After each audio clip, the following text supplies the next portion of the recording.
Hey kids, you're listening to the internet's wettest podcast about video games, consoles, and pancakes. The SML Podcast.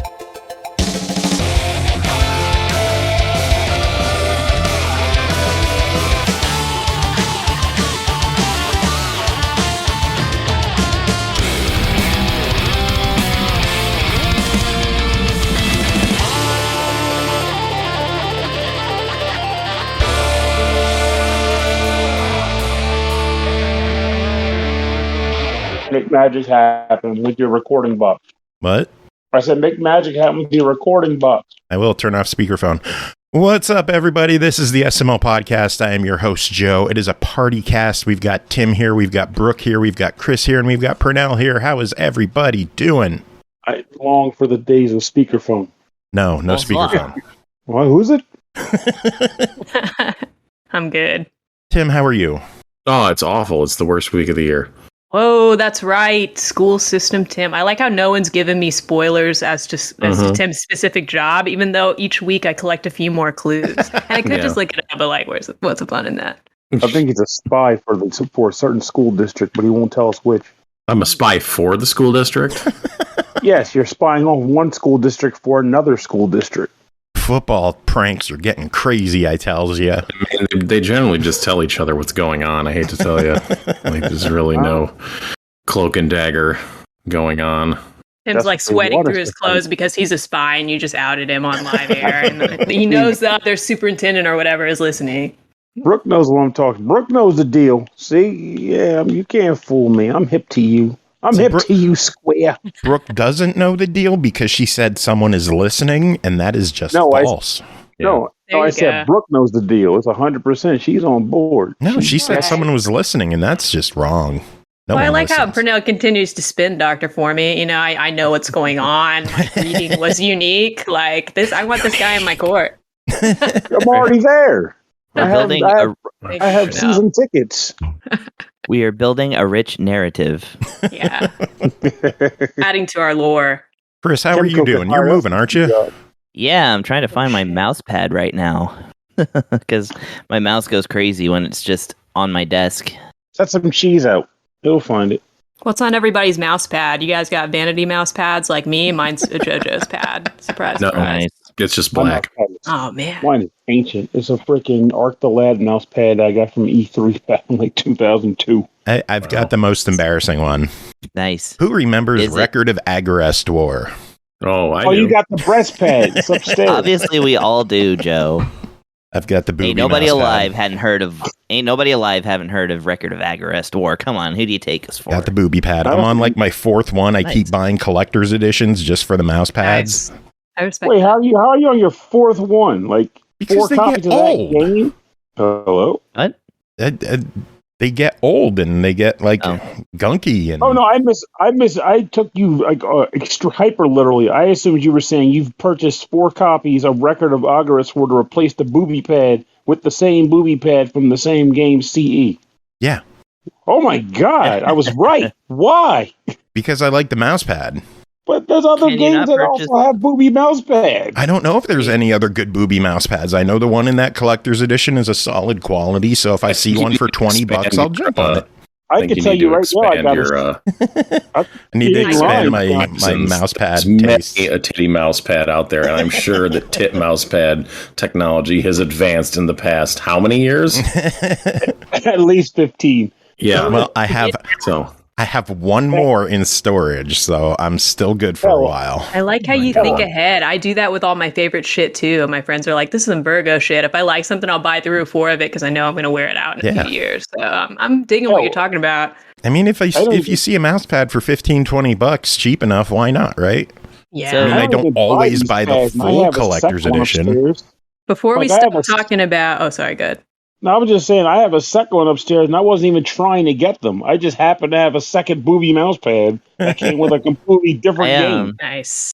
I like that Tim called it specifically a tit mouse pad because now I'm like online looking for like mouse pads that I can get a picture of a tit mouse on, which is a That's bird, really by the way. Good. Yes. Oh my god, I didn't even think of Neither a that. mouse nor a tit. That's amazing. Yes, exactly. I mean, a tit is a bird, But Yeah. It's something a else. tit mouse. A tit mouse is a specific bird. And we learn something every week. This is amazing. Before we stop talking about booby mouse pads, I am required now, as the JoJo's guy, to say the most popular JoJo's mouse pad is a booby mouse pad. It's Joseph Joestar. In the episode, he's dressed as a woman, and I will now drop you all a picture to make you look at it. This isn't the one I have, but maybe someday. Was he cross-dressing, or was it one of those like weird pocket episodes where he got hit with a magic spell that actually converted him temporarily, and he was like, "Whoa, I love these! Make a mouse pad." Hey, he's definitely cross-dressing, and it's really beautiful. I'm gonna go ahead and paste it in here for you. I love these. Make a mouse pad. I think I'm just curious more so, not so much that the cross-dressing is a thing. I get that, but where'd the boobies come from? That's a really good question. I want to know too now. But yeah, Joseph Joestar is not a feminine-looking woman, so it's an iconic piece. And now I've shared my pain with y'all. That mouse pad's pretty great. One day, man. I feel bad that you didn't link it in Twitch chat because now no one knows what we're looking at. I'll do that too. Good point. I just joined the chat.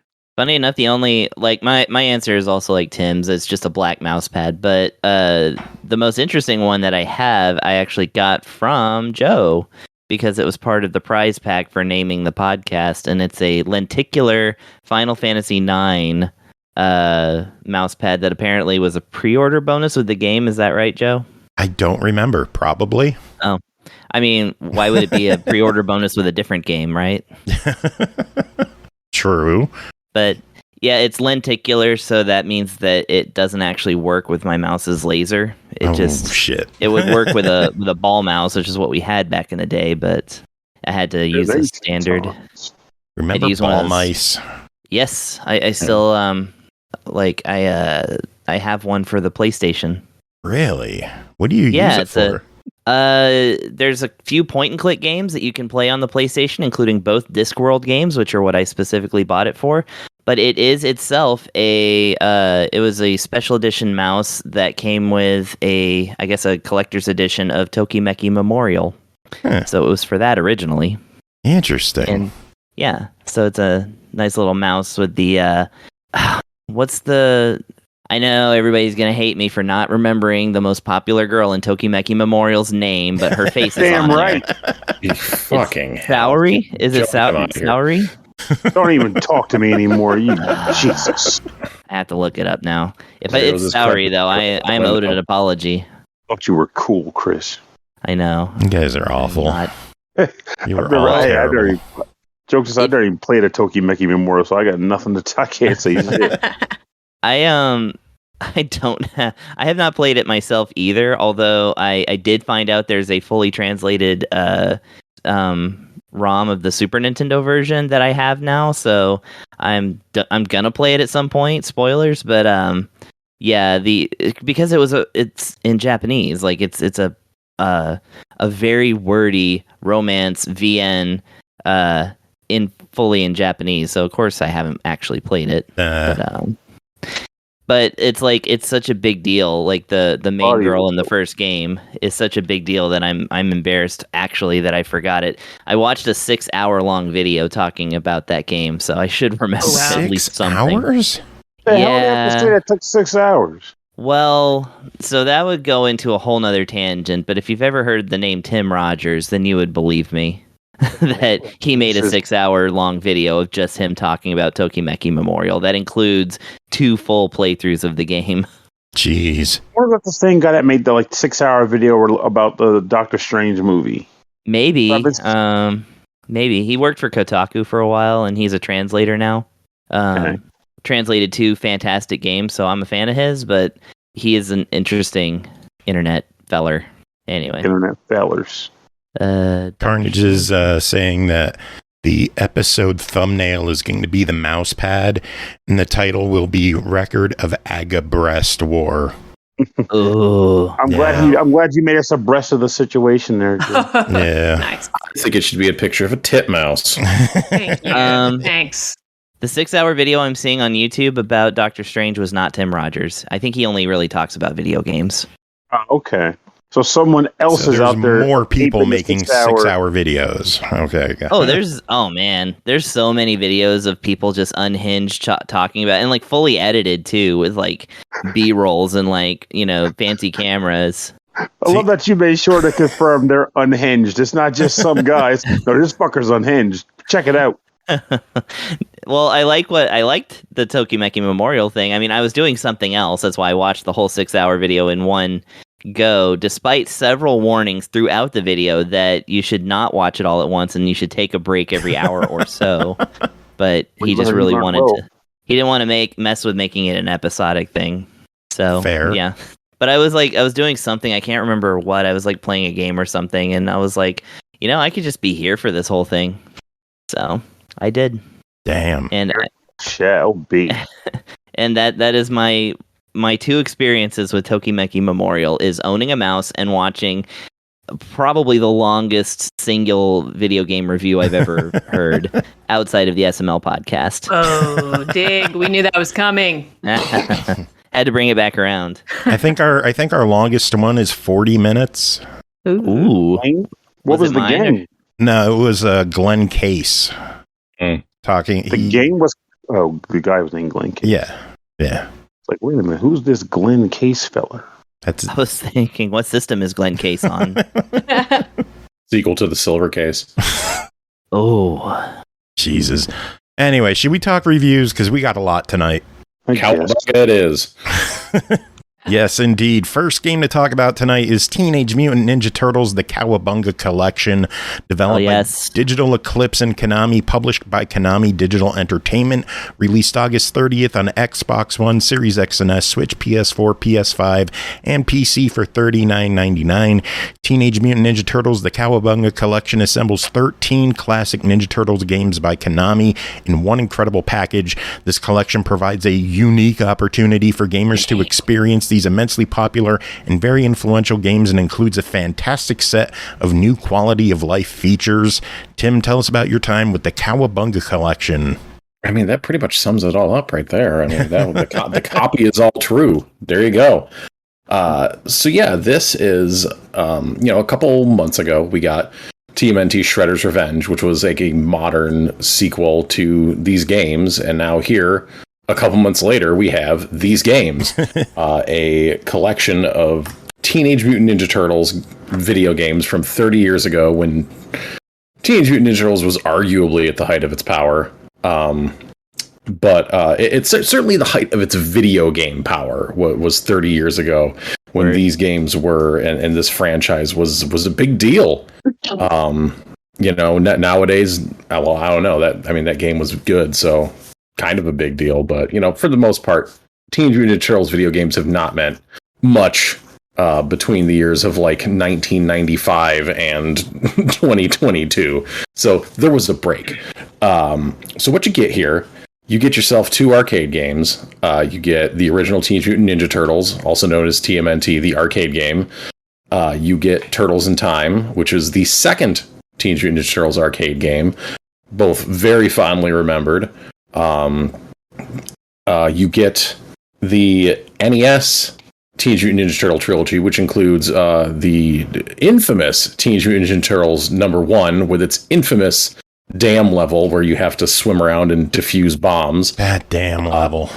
Yeah, and the NES adaptation of the arcade game, which includes 2 completely new levels and not 4-player co-op. The NES-only Teenage Mutant Ninja Turtles 3: The Manhattan Project, which is another NES beat-em-up with an absolute banger of a soundtrack. You get the Super Nintendo version of Turtles in Time, also known as Turtles and Teenage Mutant Ninja Turtles 4. In that case, you get the sort of Genesis version of that, which is Hyperstone Heist.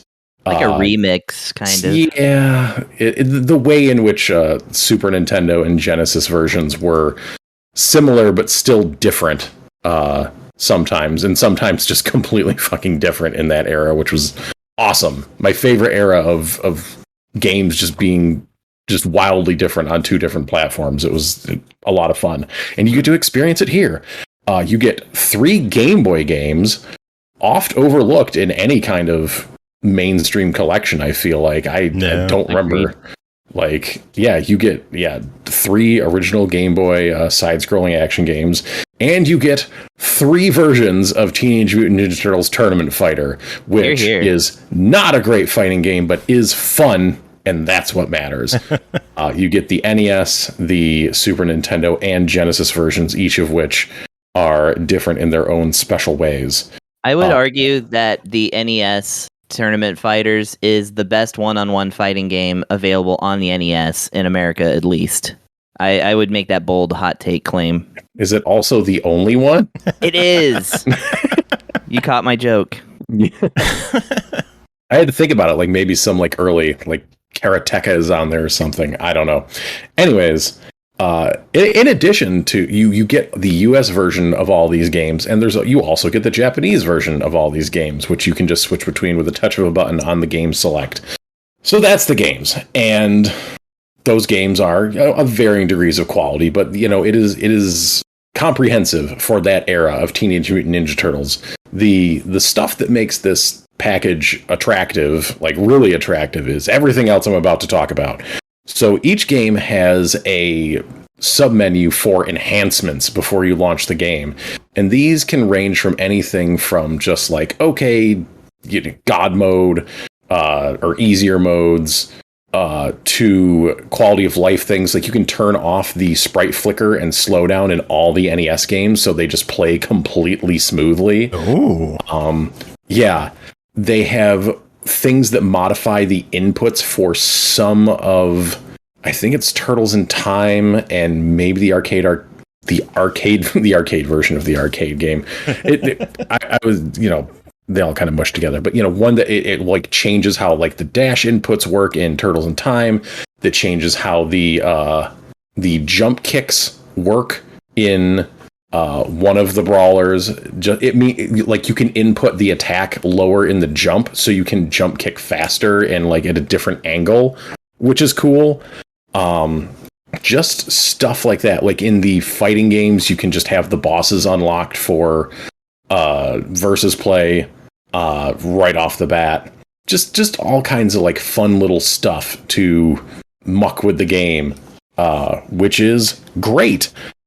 Each game also has a video playthrough, which was something they also did in the SNK 40th Anniversary Collection, where every game you can just touch a button and watch a video of the game being played. You don't even have to play it. You can just watch it to see the game. But if you suddenly decide, crap, I wish I was playing this, you just hit a button and then you start playing the playthrough, which is just like what they did in the SNK 40th Anniversary Collection. It is something I think is a just tremendously cool feature to play with. Just watch a playthrough, maybe just fast forward it to a certain point and dive right into the game. Oh yeah, like all those enhancement menus have stage selects for pretty much any game where that is relevant. You can pick what stage you start on. Also cool. And you can rewind. Obviously, you can't fast forward. That's not how time works. But you can rewind. Well, it's the thing. Like if you're watching the playback of a video and you dive into it and start playing, you can't like jump back onto the video to start playing forward. If you change your mind, you're just stuck there. And it has, save states and controller options and stuff like that you would come to expect. So along with all that, there is a very expansive archive of just Teenage Mutant Ninja Turtles artifacts, which is you get the scans of all the boxes, Japanese and US. You get scans of all the manuals, Japanese and US. There's a cover gallery from various runs of the comic book over the years. There is I gotta say, my hopes were like super high for a second that they were full comics in there. And then I realized they were just covers. And I was like, I can't understand crazy that. Well, I started to lose my mind when I saw that they had like cartoons in there, and it's just still shots from the various cartoons over the years. So I'm like, is there fucking episodes of the cartoon in here?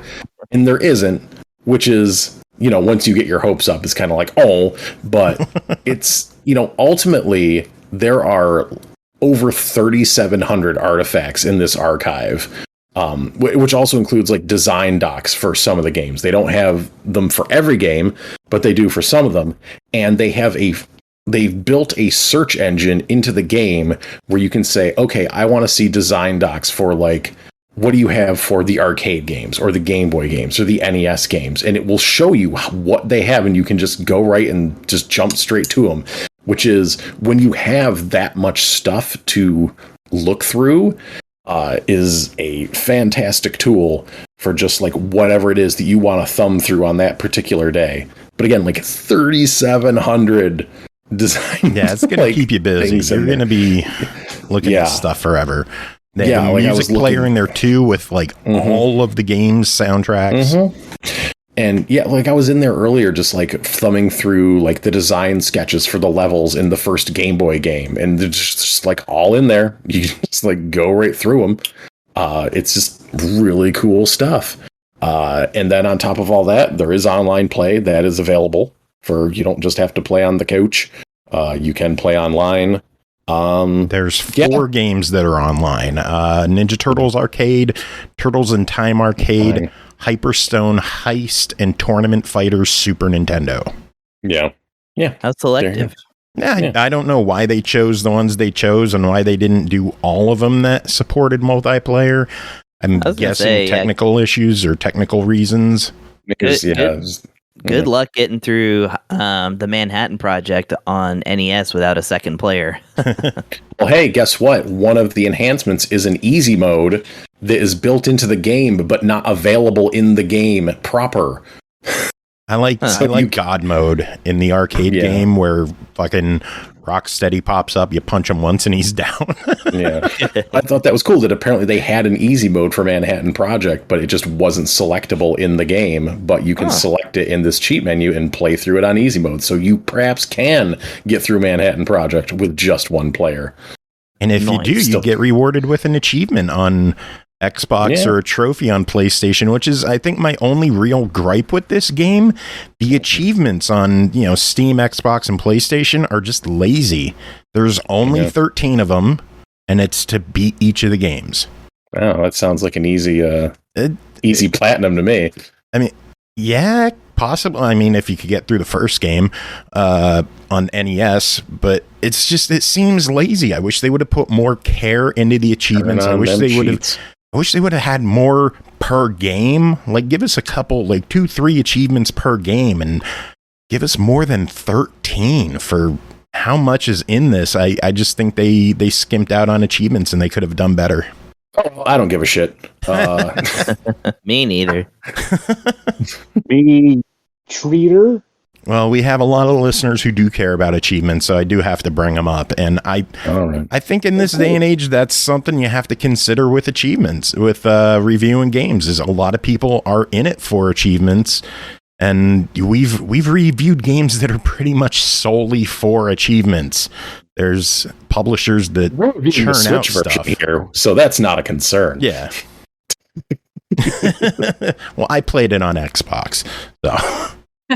Well, the game's $40. What are your thoughts on it?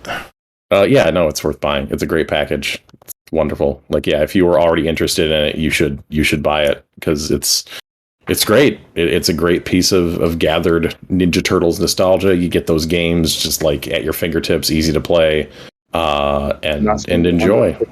And not spending $150 for Radical Friggin' Rescue. Yeah. Wow, is it that much now? Yeah, I saw it at a convention on Saturday, and they were selling for $150 without a box or instructions. It didn't even have the plastic case anymore. Wow. I felt like I spent a lot on it, but I spent like half that much. It's a great game, though. It's Turtlevania. Is it? Yeah, it's a Metroidvania done with the Ninja Turtles. It's absolutely worth it. Metroidvania was a coined term. Yes, although it does, It was made by Konami, so obviously it does, clearly borrow some elements of Castlevania, including the music. But, does that mean we should actually be calling them Turtlevanias? Well, that's what I was gonna say. Yeah, that's what we call that one. That works. But that game's around like $90 card only. That dude was gouging his ass off. Doesn't surprise me, to be honest with you. Convention pricing. Yeah, convention pricing is always like absurd. $3,500 for Goemon's Great Adventure. I've seen that one convention. Oh yeah, I bought that for $40, but not in a box. I got it off of Goozex. Mm-hmm. Really? I remember that site. Yeah. Yeah, it's wild, some of the shit I got off of Goozex that I later sold for a much higher price. Like Earthbound. All right, anyways, next game. Next game to talk about is BROK the InvestiGator, developed and published by COWCAT, released August 26th on Steam for $19.99. The very first punch and click. BROK is an innovative adventure mix with beat 'em up and RPG elements in a grim world where animals have replaced mankind. What kind of detective will you be? Brooke, how's BROK? I'm not looking at the Twitch chat, but I'm really hoping that I can beat Carnage to saying BROK the Investigator, more like Brooke the Investigator. You beat him. If it helps, I was thinking about it. Well, when I saw the game was like Brooke. Dude, I thought about it. As soon as Joe offered me this, I was like, I got to take this, no questions asked, because BROK is actually a fun nickname of mine from my past. It harkens back to my school days when everybody was like, you're not playing Pokemon right. And I'd be like, dude, I know. I don't want to be the very best like no one ever was. I just want to hang out with my Pokemon. Just want to make sure they're happy, have a good time. But that's a story for another day. That's a different game. I was pumped to see Tim covering this Teenage Mutant Ninja Turtles collection tonight. I didn't know that was coming until earlier today. And I was just delighted because I happen to be ending this review with a Leatherhead reference from the old Teenage Mutant Ninja Turtle cartoon. Far away my favorite character of that Teenage Mutant Ninja Turtle cartoon, by the way. He's in Turtles in Time. He's in Turtles in Time and Hyperstone Heist. I'm so glad you instantly know who I'm talking about because Chris, and he's in Shredder's Revenge. Yes. Love that guy. But I like when I think of that character, I actually think of Chris here because I know he's one of the only people out there who will take one look at that character and go, this is actually Justin Wilson, the Cajun chef and comedian, the late great. And I'm not even kidding. He's definitely like based off of like the first guy that popularized Guarantee is I Guarantee. Wilson. Oh yeah. Dude, but that's a story. That's another story for another day. I'm getting all sidetracked here. But this is an awesome game. This is not just a point and click adventure. They didn't just say that in the pitch and write it into the game later in a phoned-in way to trick people into trying it. This game is very well thought out and executed, like just really well done experience. It has a lot of options if you don't want too different of an experience from the classic point and click. You can turn off the fighting, just play it as a point and click. And if you keep the fighting on, there's a couple different difficulties there to play with. Normally, if it was just me and I wasn't playing it to review it, I might just turn off fighting from the beginning because, not really a fighter, more of a hug it out guy, just hang out with my Pokemon eating snacks guy. But I didn't turn fighting off, so I could see what it was like for review purposes, and I'm really glad I did. It adds so much to the game, it breaks it up, and it was actually just really fun for me. And I played it on normal difficulty, feeling very lazy and sleepy, and I was fine. So it's definitely accessible enough, even if you choose to embrace the way of the punch. At the same time, it doesn't hold your hand too much in the mystery adventure department. It's not going to make you stuck if you don't get one thing, like so many point and clicks do. But you are going to have to use your noggin and your common sense a little. One look at the art for this game, I didn't think I'd be into it aesthetically. I didn't love it. I thought I would overlook the cartoonishness for the interesting concept of the game. But it actually won me over art style-wise within 5 minutes of the intro. I'm now fully here for this cartoon animal world now in every way, and I'm as surprised as anybody about that. The world and the character design has the charm of old school cartoons from my childhood, like Hanna-Barbera and shit, but actually just way better illustrated because it's a zillion years later and people who made this game are actually just really smart and funny and cool. I'm not normally one for anthropomorphic casts, although I never kink shame, but I love this cast, and I think that them being big goofy animals is just somehow immaculately done here. Remember when anthropomorphic creatures didn't immediately bring up kink? Does anybody else remember that? I do, because I remember the Turtles 30 years ago, and that reminds me of my childhood as well. That takes my entire pre-internet childhood, and then the day I got online, it was all ruined. Yeah, the internet has ruined all of us. I was babysitting once, and then the mom wanted to text me about how she'd take the kid's phone. It just his first search ever was Pokemon boob. So don't get me started. Yes. I kind of like the timeline we've turned out in. But yeah, you never know what to think when you see a game like this. But this is it's supposed to be this way. It's an awesome concept. Voice acting is awesome, really, really good. And all the casting for the VAs was just also impeccably done. The goofy panther guy, the alligator dad, the teenage son, the homeless veteran rat. I'm actually here for it all. I'm not exaggerating my feelings for this game, and it all makes weird sense to me. Like, everything really works, and I don't think anything's forced or a strange choice, even though it's a really, really weird game. So you're playing as an alligator who's also an investigator. See what they're doing here? But the character development, thank you. Character development comes out swinging so much harder than that, even within just the tutorial. You're not just an investigator, you're also a broke, shitty dad whose wife died, and your teenage raccoon son is always teetering on the edge of hating you, depending on the choices you're making. You haven't done the dishes or laundry in forever. There's like flies floating around the apartment, and your son mainly drinks soda for dinner, and you're just really not in a good place right now. But it's still really funny and lighthearted. This game gets crazy. It has so many twists and turns. It's got a fair amount of different endings. If you want to finish this game, it's a time commitment. This is not an evening of point-and-click adventure with a walkthrough that makes this shit last only like 2 hours. This is going to take you a decent amount of hours to complete, which for players like me who want a lot of gameplay, when it's actually a cool original world, that's a good thing. And I do think this game respects your time and makes it worth it. I don't think it drags it out for the sake of doing so. And I think this game has a surprising amount to do and say in it. Content-wise, this game looks goofy, and it certainly is, but it's also really interesting plot-wise. Very, very weird and engaging. And it's pretty depressing and deep when it wants to be, but it doesn't beat you over the head with that. It still manages to deliver those themes in a lighthearted way, so you can ignore them if you want, just play through like everything's okay and the government has our best interest in mind, just like we do every day in real life. That got a little dark, but the game isn't too dark. I'm actually careful about who I recommend games to within subgenres, especially if there are dark themes. But I actually think this game is for everybody, even people who don't like point-and-click adventure or beat-em-ups. I don't think of myself as a beat-em-up guy, but I love that part of this game. I think it's a great time. And if I had a teenage son or even a preteen son, I would actually make him play this. So I don't think it gets too heavy. It does share a fair amount of gameplay with all the classic point-and-click games, plus more. You can move around the screen freely pretty much anywhere on it. You can jump, you can get into fights if you want, and you even get to get experience points and level up. You level up, you can pick to enhance one of 3 stats. Your special attack, your health, or your strength. But yeah, the controller support is also great. It's recommended for this game, even if you're disabling all fighting and just doing the point-and-click part. It's really smooth controller support. Everything works flawlessly, and I'm really picky about controller support in games. I tried it both ways, mouse and keyboard and controller, and I have like an Xbox-style PC knockoff controller, and I agree with the publishers. I think controller's the way to go on this, even if you don't do the fighting. Best of all, controls and settings-wise, this game has a special button that not only skips dialogue, but will only skip new dialogue to ensure you're not stuck monotonously replaying the game to make different choices. And if you skip along, you don't have any guilt of thinking, am I going to miss anything I haven't already seen? And that's a 2-part feature that seems basic for any branching story game. But as we unfortunately know, not even fully fledged popular visual novels offering only reading and choices, not even those guys always have this feature. Yeah. Looking at you, hooked on you, still not over it. They almost made a perfect game.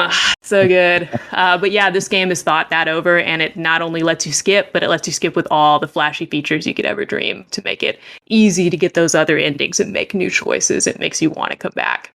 There was only one thing I didn't like in this game. And it's just a personal complaint. It's a personal complaint. It's how BROK, the lame old dad detective with a teenage son he doesn't understand. At first, he seemed like a curmudgeonly old man, set in his ways and annoying. But the more I got to know him, the more he reminded me of, like, all my friends from middle school and me. The way he dressed, the way he talked. And it didn't make a lot of sense to me, but then it clicked. I'm old now, and my generation, we're now the lame dads with the leather jackets and the fedoras and the yin-yang necklaces. He has one of those, you guys. We're the guys saying, you can't trust the government. Robots are going to take away our jobs. Streets full of crazies. I want to eat solid food, not this space-age crap. And it ended up being too relatable in a really delightful way. But like the curmudgeonly old man I am, I've now rambled endlessly about this game. So let's get to the rating, Brooke. God damn. All right, it's $20. What do you think about it? Oh, I thought it was more like 17, but that's not a big difference for me. Well, it's $17.99 on sale right now, but it's $19.99 normally. Oh my gosh. Well, it's really good. I loved it. And I played a shitload of point and click adventure games. I reviewed probably more of those than any other genre game on the show here. And like I said earlier, I'm always really careful in how I rate those. It's normally a buy it if you like point and clicks. It's a try it if you don't. In this case, it's just a buy it, no caveats. I think anyone can enjoy this game. It's worth a shot to basically anybody. So don't sleep on this one, because you're going to like walking around tearing up the status quo in multiple ways as a cartoon gator with a funny hat on. Oop. I guarantee. There, I said it. And now I'm going to drop the link to guarantee in the chat. I guarantee. I guarantee. Oh, I can't even do this guy's voice. It's so good. I think I did the timestamp right where it'll just switch to it. But God, I love that gator. How y'all are. All right, well, next game to talk about is Thymesia, developed by OverBorder Studio, published by Team 17, released August 18th on Xbox Series X and S, PS5, and PC for $29.99. Thymesia is a grueling action RPG with fast-paced combat in an intricate plague weapon system. In a kingdom where death spreads, plays a mysterious character known by the codename Corvus. Prey upon your enemies, wield the power of disease, and find the truth in your own memories. Tim, what is going on in Thymesia? Oh, it's a Souls game. That's what's going on here. Oh my God. There's an easy shortcut for our generation. No, this is Plague Souls, sort of, kind of, but it falls under, like, Joe said, this game's $29.99, so this falls into the tier of like a B game, quote unquote. This is not like a full-fledged AAA effort here. So it looks it looks like a $30 game. Which is, it's fine. So this game did not make a spectacular first impression on me. Like, as I started going with it, like, I wasn't really feeling the combat and I wasn't really feeling the world. And I was just like, man, I don't know where I'm going to end up on this one. And where I ended up on this one was finishing it like a day later. Once everything kind of clicked into place. So yeah, is it because it like clicked with you, or because the game's really short? It's not long, and it did click with me. So both. So yeah, you play as the Corvus, codename Corvus, apparently. So your guy, you get in there, you have a basic saber combo. You have a saber that in your hand, your sword. You have a dagger, which you can use for parrying if you time your hit of the left bumper properly, which is something that I traditionally am not very good at. So that's a mechanic for somebody else. You have this plague claw attack. More on that in a second. You can dodge. So there's some enemy attacks that are like more juiced up, where you can... This is going to sound weird. You stop them by whipping a feather at them. This is another like important defensive mechanic that I did not really fuck around with in this game, but it is there. And you have a whole thing, like, kind of what basically is your magic in this game is you sort of stealing weapons from enemies and storing them somehow in your person. Is what you're doing. So the way things work in this game is that you will hit a guy a bunch of times with your sword, let's say, and it will knock their life bar down a certain amount, but some of their life bar will still be green. And this amount of life they can recover if you leave them alone for long enough. And to knock that part of their health bar off, you need to I didn't realize there was a Brooks face thing. Just floated across the Twitch chat. I was like, oh yeah, that's distracting. I didn't know. I was like, choice. Am I haunted? Is Joe haunted? What's going on?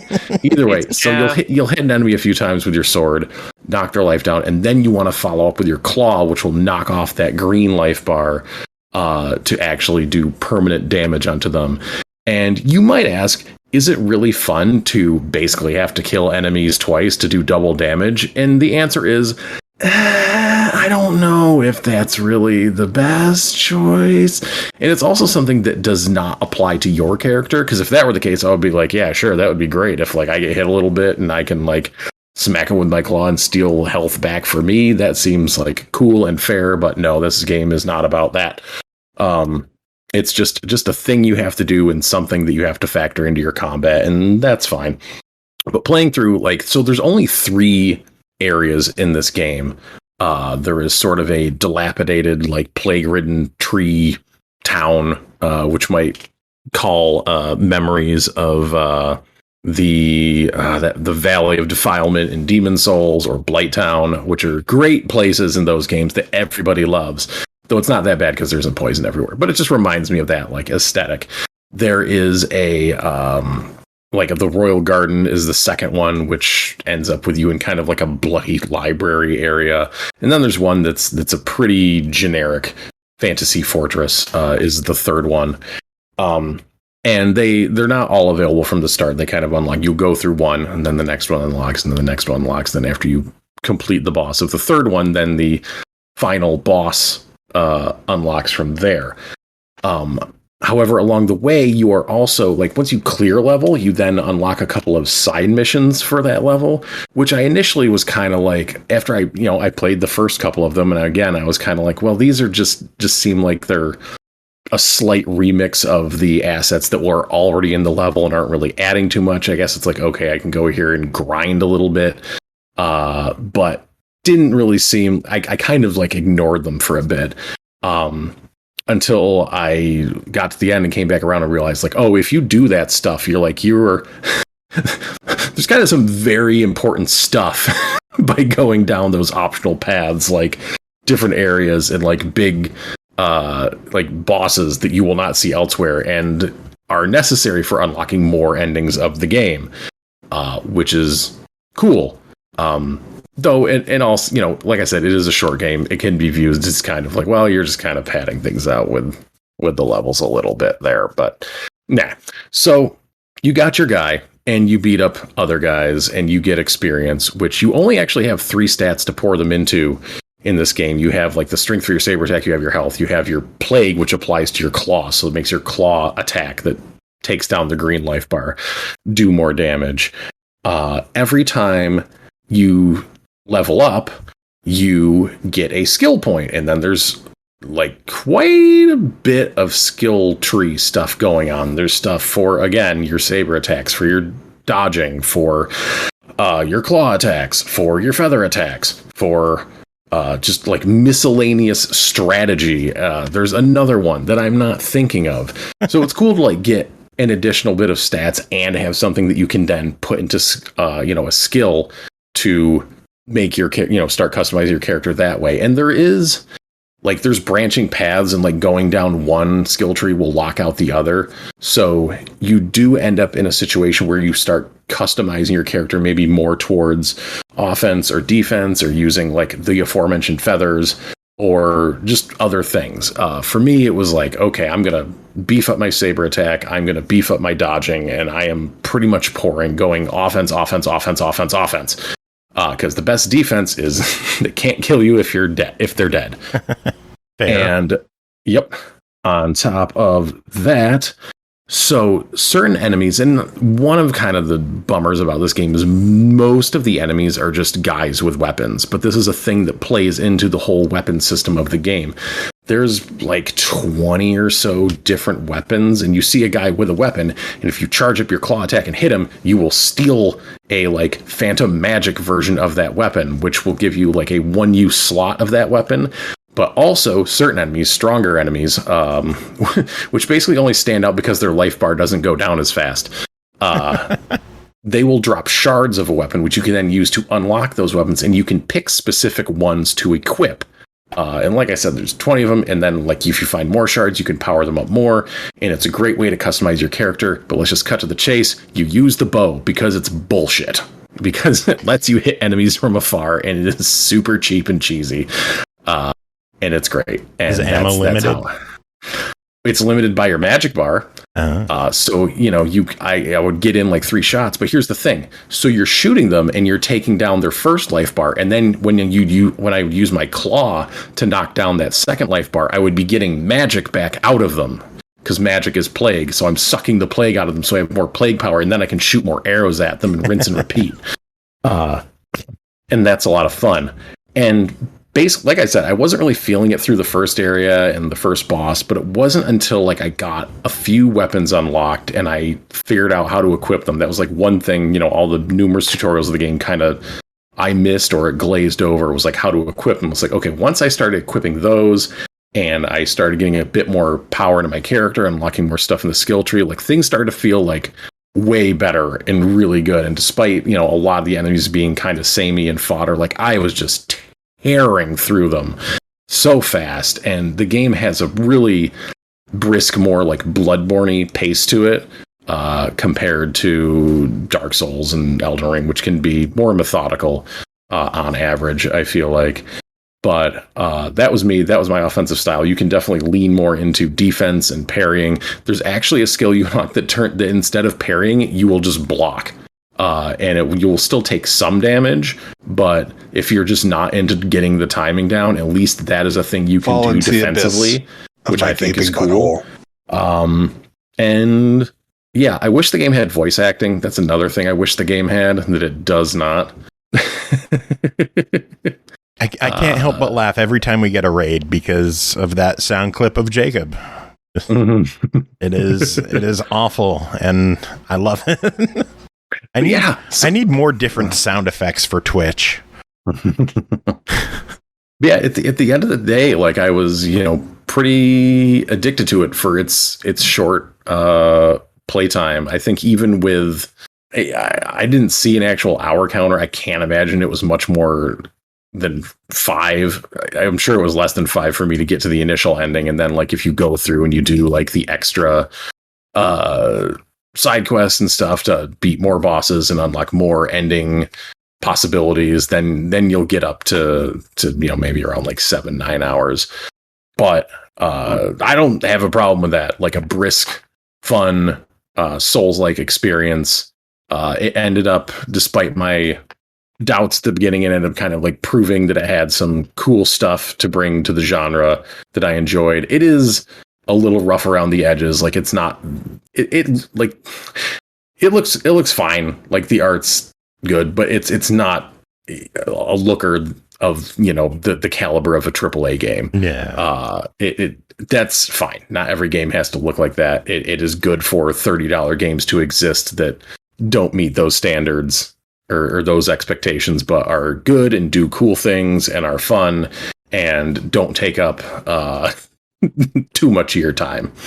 Well, the game's $30. What's your official verdict? I think this one's also worth buying. Probably not going to be, if you're not already into Souls games, like this is not the one that's going to change your mind. No. But if you are into Souls games, I think you're going to have a lot of fun with it. Sweet. Yeah. All right. Well, that is it for you, That's Tim. It for me. It's bedtime. Oh my God. So tired.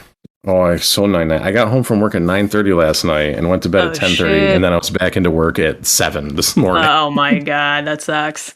Yeah, and now things will start to normalize, but I also have to get in promptly tomorrow for stuff going on, and then Thursday all the teachers are at their damn union meeting, so I'll be able to relax a little bit in the morning, and then it will turn into pure hell in the afternoon. Yeah. Furiously writing down not teacher. I'm crossing out teacher in my notes. I got like a cork board with red string and like pins.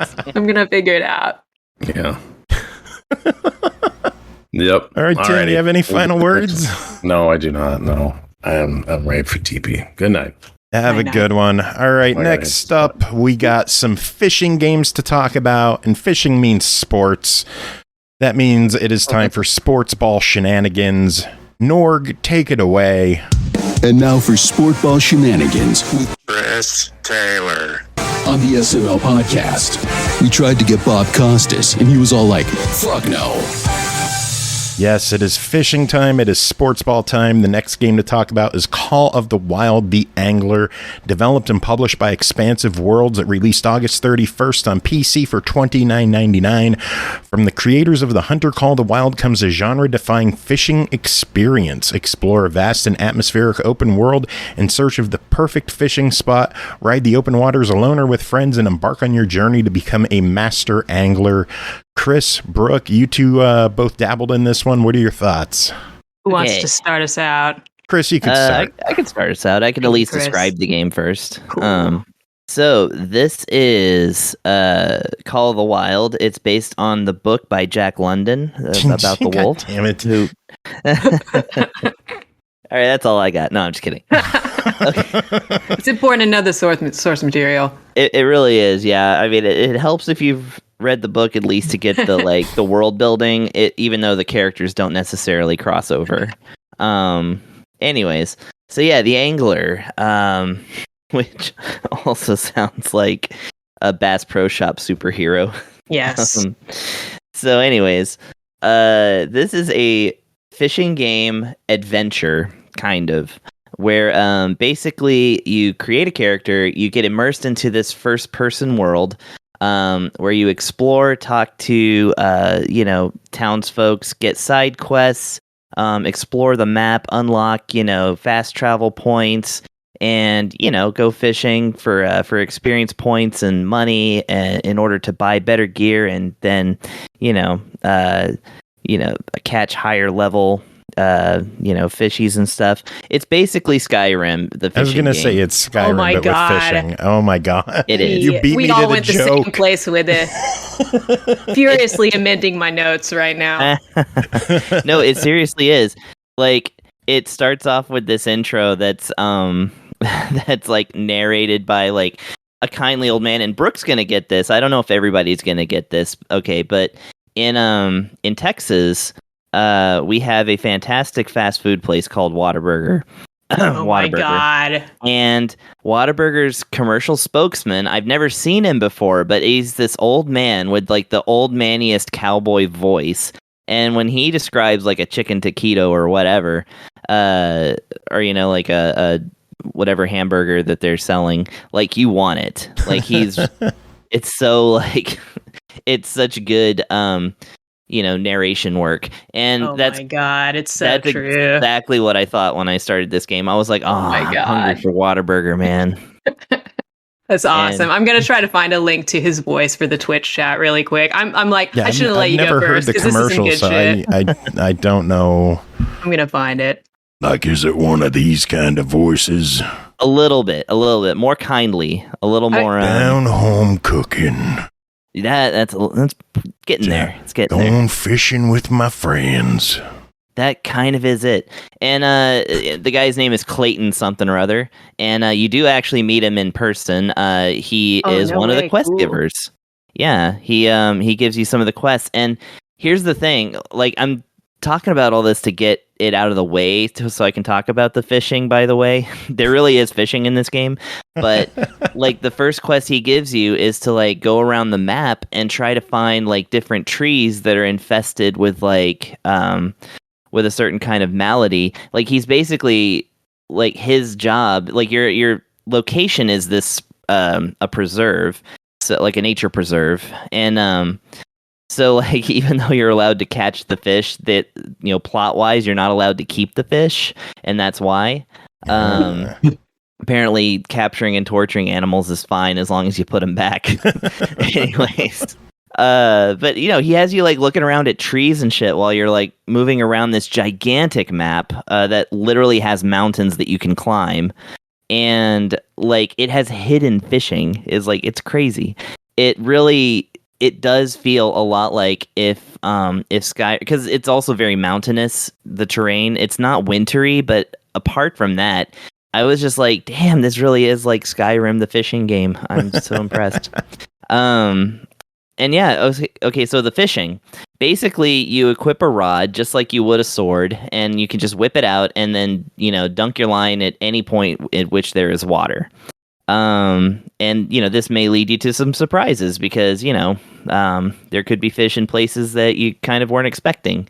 There's a tall ass waterfall right at the top of which you can grab some fish. So yeah, and when you catch fish, you basically level up. When you discover new points on the map, you can also level up and you get money, and the money can of course go towards buying new stuff, which you have to go to the store and talk to your friend Sophia Taylor.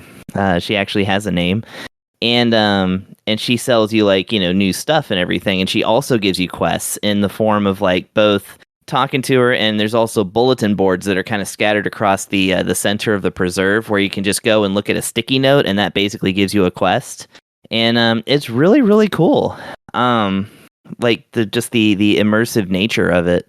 I'm quite impressed with that.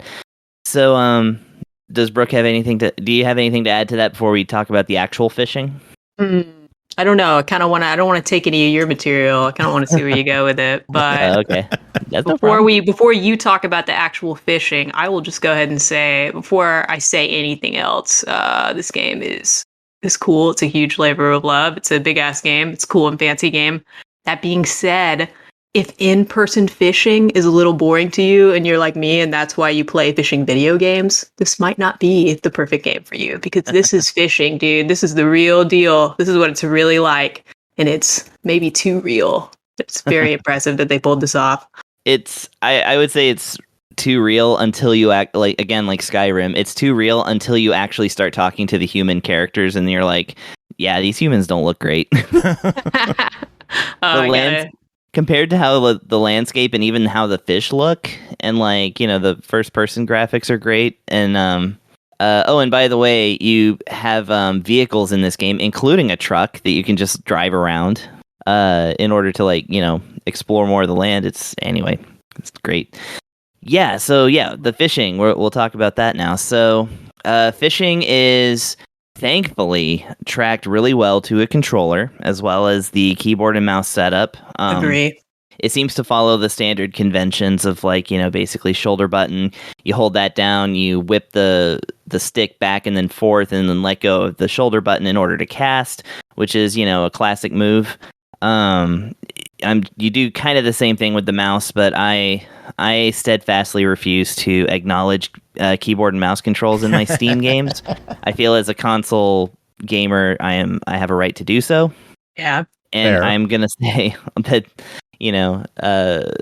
not to spoil the next review, but this is where Call of the Wild is going to get points that the next game will not. But yeah, the controller tracks really well. You can invert the both the fishing controls and the movement controls. There's a lot of options for the controls. Just anything you can think of is in the options as far as that goes. But so you cast it after selecting your equipment essentially, and different equipment is going to attract different kinds of fish. You're basically going to cast your line out there, and you're going to wait for something to bite onto it, because the way fishing works is that you have a string with a hook at the end of it. You cast it out there with a stick, and a fish bites onto it. The hook pierces their fishy flesh, and then you reel them in and look at them with a very, very somber look on your face. Take a screenshot if you like, and then toss them back into the water. I actually tried to share a screenshot, but it didn't take. But you can just Google any images of this game and see that every single character, no matter which one you create, of the 6 that are available, it's a very small template. Every time they catch a fish, they are just frown town. I have no idea what will make these people happy, but it is not fishing. I haven't uploaded this anywhere, but I popped a picture of what my character looks like in our sweet. SML chat, and I'm hideous, and I'm very upset that I caught this fish. Yeah, that is exactly what every character looks like. Yeah. If you have a way to share that in the chat, that would be awesome. I'm gonna upload it somewhere real quick. I want that to be the episode image. Honestly, that's same.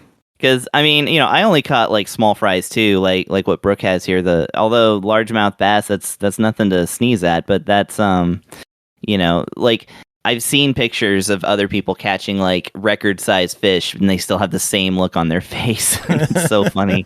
So yeah, the fishing part of it actually feels really good. You get a nice pop-up that comes up that says strike whenever the fish has bitten into the hook enough to cause it great physical pain, so that you can reel it in. I'm sorry that I'm being mean about fishing, but anyway. But you get the strike symbol, which is really helpful to people who don't, because you're not really getting a lot of force feedback, because this is... Even though it works with a controller really well, it's meant to be mouse and keyboard. So, you get the flag, and then you can, crank back your rod, start reeling it in, and you get a couple of different, pressure gauge that goes up and up depending on how much drag you've put on the line, that's the amount that you're basically pulling against the amount that the line can handle, because a lighter line is going to break if you pull too hard. And it's really easy to control this with not only slowing down your reeling action, but also you can take pressure off of like the drag is what they call it. And if you keep that gauge down long enough, and I mean, this can take up to like a full minute, especially with the weak ass rod that they give you to start the game with. Yes. You'll think you're doing something wrong while you're reeling in the smallest fish in the world. That's really true. Yeah. Apparently, this is a game that really, really wants you to upgrade your shit. But yeah, once you finally catch that fish, by keeping that gauge down as much as you can, then you get your sad picture, and you get to move on and hopefully collect enough stuff to go on to the next thing, and then go look for, I don't know, Bruce Bark beetles or something. Brooke, what are your thoughts? Oh man, so I'm really glad he wanted to talk about Clarence or whoever, the narrator, and I'm glad I found that clip that has his voice because it's so good. And I had such a roller coaster starting this game up.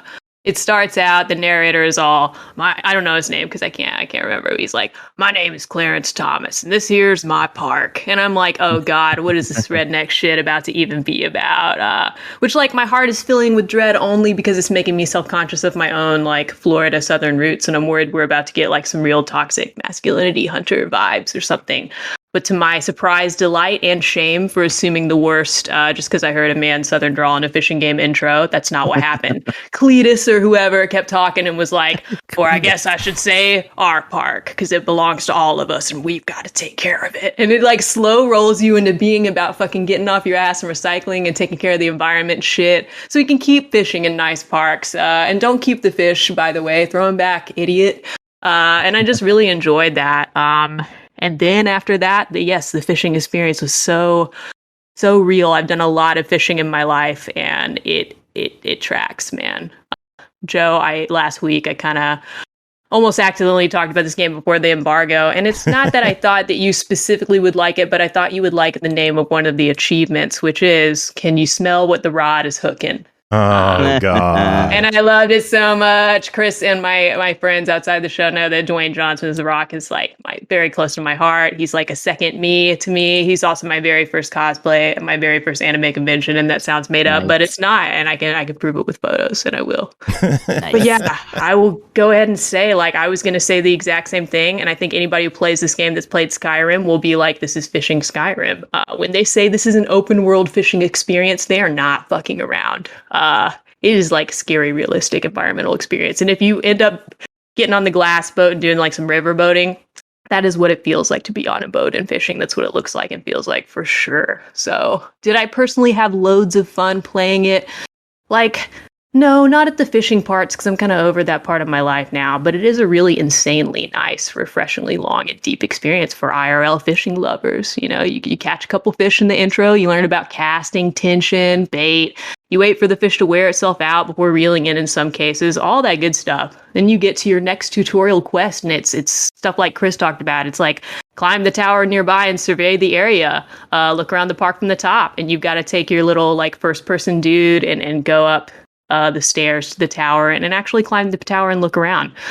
Great news. I did hurl myself off the tower as soon as I got up there in the name of science. And I can tell you this game has no fall damage. So that's nice for me. Nice. Someone who proves every week that one thing I can never resist is climbing and jumping around all over shit in the wrong games. Well, it is unlike Skyrim in that sense, then. Yeah, true. So it's like better. No, just kidding. I thought it was such a neat game, even though I didn't like the fishing parts, because you really do have to wait. And it just, I don't know, But I thought the walking around, the exploring stuff was cool. It was so much deeper than I thought. And this game has a giant map. Like, there's so much. I have no idea how many hours you put into this game to really explore that map. You even kind of like discover outposts and stuff.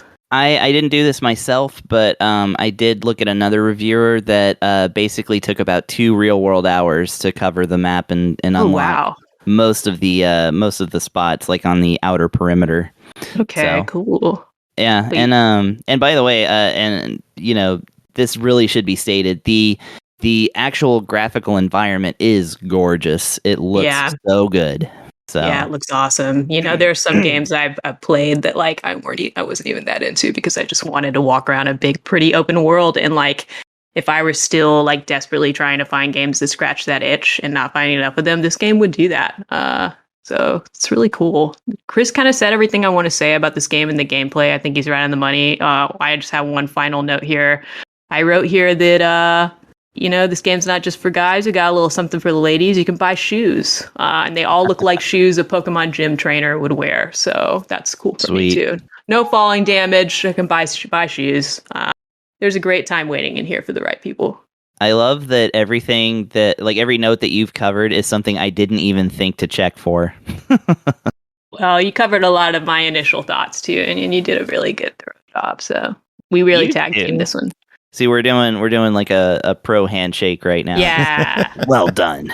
While I'm patting myself on the back for shit, I just want to say that this is a very Florida girl theme week for me. I took the fishing game because of my Florida pride, but also the BROK the InvestiGator game. I can't say no to a game with the gator.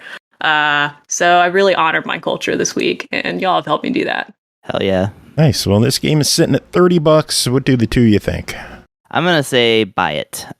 This is not coming from an expert on the genre, but I do believe that from my personal experience, this is the best fishing game I've ever played. Yeah. So I'm gonna say that is worth $30, and it there's the only couple of things. There are a couple. I think that they the idea is that they might add some more DLC or some other stuff later. Like there's some stuff that's not there.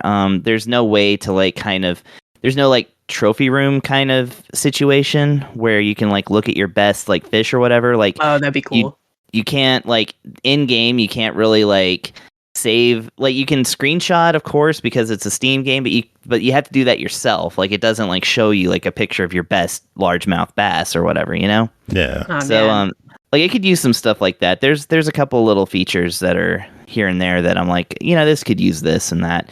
And of course it I had to lower the specs on my PC even to get it to run at full speed because this game is pretty resource heavy. Apart from that, $30, easy buy it. Cool. I agree. My complaints with it aside, and maybe it not being the best fit for what I enjoy out of a fishing game personally, I wholeheartedly agree. At $30, this feels like the Cadillac of this type of fishing game. It truly is offering something new. I think anybody who enjoys Call of the Wild type games, this is just a fully fleshed out experience. And describing something as the Cadillac of something else, that is we are pulling some old moves here.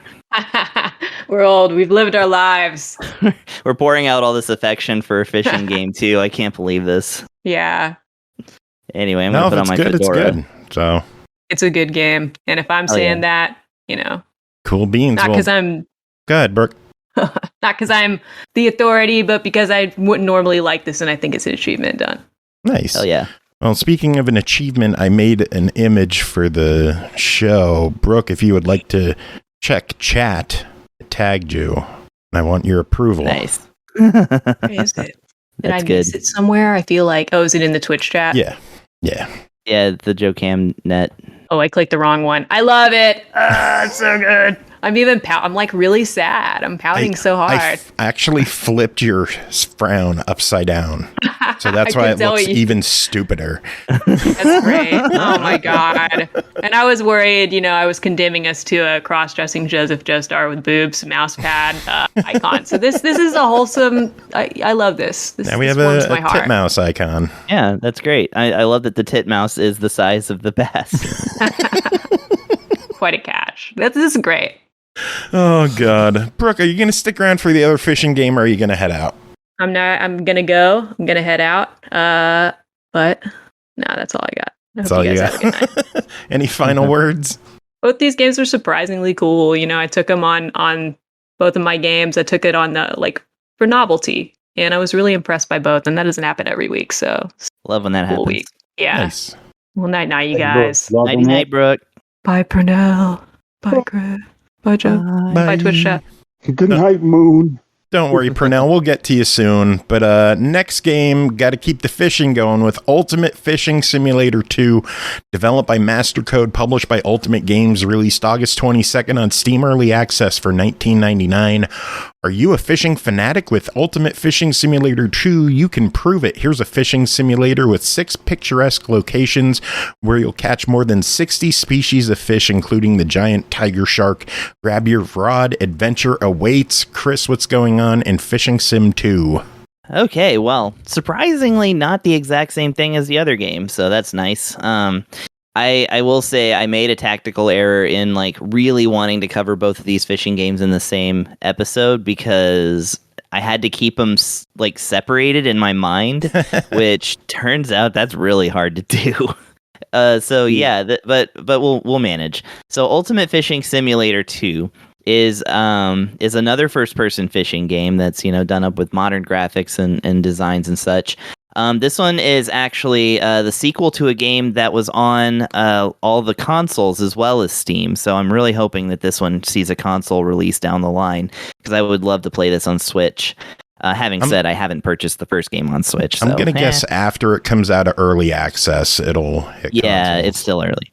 And it is early. So we're going to address the elephant in the room right away. And the game, I think they just dropped like controller support in total. So controller support is very early right now. Some functions straight up don't work. So if you are going to check out this game at this point and you are like me and you can't do keyboard and mouse because it messes with your back, so you like have to use a controller, wait on this one. I'll just say that right away. However, I did play this with a controller and it was quite enjoyable. So let's talk about the enjoyable bits. So this is, I'm really glad I got to do this second because now I can compare and contrast to the last game. This is a game where you basically, as opposed to being like the Skyrim of fishing games, I'm going to call this the Street Fighter 2 of fishing games because it has 6 locations that you go to in a sequence because there's a level up requirement to get to the next one, which of course the way to level up is to catch fish and also do side quests, believe it or not. But the side quests are largely, they have to do with also catching fish. It's just like, here's an extra incentive to catch a specific kind of fish or a specific size or a specific volume or something. And so you have to level up to get to the next place, and those places include, as the last 2 stages, Russia and Thailand. And we all know that that Street Fighter 2 connection right there. Thailand. Japan. And I wish it would, yeah, exactly. I wish it would do like the little airplane animation there. Yeah. So jokes aside. So yeah, basically they drop you into the hub. Now, these are also like each stage is kind of a hub where you can walk around freely, but they're smaller than like the large hub that the other game is in. However, they do still have unlockable and fast travel points essentially that you can get to. So if you want to fish in this spot, you can fast travel to it and go fish there. If you want to fish in the other spot, then do that. The idea, of course, is to cast your line out, catch some fish. In this one, you can choose to keep the fish or to let them go, both of which carry some kind of reward. You can basically sell a fish, even if you threw it out. Like you can, I guess you still can get money for it. I don't know. I didn't really explore that a whole lot. I just kind of kept all the fish and sold them. And of course, that is to get better gear, which lets you catch bigger and better fish because you are working yourself up to sharks. So it's a little bit Animal Crossing in that sense, is that you're trying to collect them all, as well as you actually do get a trophy room in this game. So you're basically trying to fill up this really creepy liminal space. When you look at it in the beginning of the game, for some reason they let you walk around in the empty trophy room if you choose to before you've even caught your first fish. So it's just kind of like this weird empty aquariums and whiteboards and stuff like in displays. Anyways, so yeah, you basically go around and try to catch all the fish in like these places. Now purchasing stuff is a little more impersonal. You do it from the menu rather than talking to a person. I don't know that there are any people to talk to really in the game, so it's a little bit more focused on like the fishing than the simulating any kind of other people, which could be a benefit because again the previous game showed us that you could make the prettiest fishing spots in the world, but you have to then make a human, and suddenly you're faced with some limitations. So yeah, the actual fishing in this game works a little bit differently than in Call of the Wild. I forgot the angler. I'm gonna call it the angler now. So instead of doing the thing where you hold down a shoulder button and like flick the stick, you actually just straight up hold down a shoulder button, and it does a timed gauge, just like most golf games. So you can basically use a timed gauge to cast out your rod and reel and stuff. And the other thing that's like the major difference is that this game actually provides you with an underwater camera. So for the first time in a fishing game that I've played, you can actually watch the fish, and you can watch the area around your bait and stuff to see if any fish are even around. So that really gives you like a good chance to kind of like, be like, well, this is worthless. I should draw in a little bit or just give up entirely on this spot because there's nothing around here. Or you'll be like, oh, okay, I can see this guy's coming up. It feels like cheating, but honestly, it ends up being like pretty useful, especially, because it's not the most, they don't have the strike flag that comes up, so you kind of have to just know when when it's time to actually start pulling it back and reeling it in and fighting the fish and stuff. And funny enough, the pressure gauge and also the draw lake meter works almost exactly the same way as in the angler, so I imagine that this must be some kind of industry standard. But yeah, like I said, once you catch a fish, you get your you once again get a super sad looking character posing with a fish. It's a little different than the other game, but it is still there. Your characters do not look happy to be fishing that day. But yeah, and like I said, the fish then it gets added to the dictionary for fish. I failed the pun. Portmanteau rather. And and then you just keep on moving, and like I said, you gain levels, and as soon as you hit a certain amount of levels, you can then move on to the next environment and start fishing from there. So it's a little bit more cut and dry than the other game. The leveling up is a little more robust. For instance, you actually do have a skill tree that you can use, so it's RPG like in that sense. So you can kind of go more towards one talent rather than another. I didn't really gain a whole lot of levels in this one though, so I can't really speak to what all you can do with the skill tree, but it is there, and so your leveling up aficionados are going to be appreciative of that, as well as, like I said, inching your way towards catching sharks in Thailand. So all good. And completing your fish diction. I got one for you. Fincyclopedia. Okay. Oh, good. Thank you. There we go. That's great. That's great. Aficionados. Thank you, Carnage, for catching that. Yeah. These are all pretty terrible. Yeah. And by the way, both games feature multiplayer. This one seems a little more robust on the multiplayer, in the sense that the front menu does contain an online kind of trophy hunter kind of deal. It's not up yet because the game's still in early access. None of the games are active for me. They were literally like, we have no games for you today. So, yeah, I think the game releases tomorrow, right? As of this recording. The official release was the 22nd. Okay. On early so just access. Right now. Yeah, it's right now there's not a whole lot going online, but they do have a whole online section that will be worth checking out if you're a multiplayer aficionado. Mel, do you have an official verdict for this? Oh, yes. I'm going to go ahead and also call this one a buy it. For different reasons than the other game. It's less about the exploration, more about the fishing and the more fishing. I really like what this one offers. I think it's a little bit more for classic fishing game fans. Like I said, the different, you don't get to drive around in a car, but you do get to drive around in a boat. Like I said, it feels a little less of an exploration adventure with, that's 80% fishing, and it's more like this is like 95% fishing. Like it really does focus more on that, and at a lower price point than the other game as well. Like this might be more your speed because if you're just looking to just unwind, man. So yeah, I'm gonna go ahead and give that a buy it. I hate all of us. Next game to talk about, Destroy All Humans 2 Reprobed, developed by Black Forest Games, published by THQ Nordic, released August 30th on Xbox Series X and S, PS5, and PC for $39.99. Crypto's back with a license to probe. The alien invader returns groovier than ever, and now with genitals? Experience the swinging 60s in all its chemical-induced glory, and take revenge on the KGB for blowing up your mothership as you uncover the schemes of your enemies. You'll have to form alliances with members of the very species you've come to enslave. Pernell, what is going on in Destroy All Humans 2 Reprobed?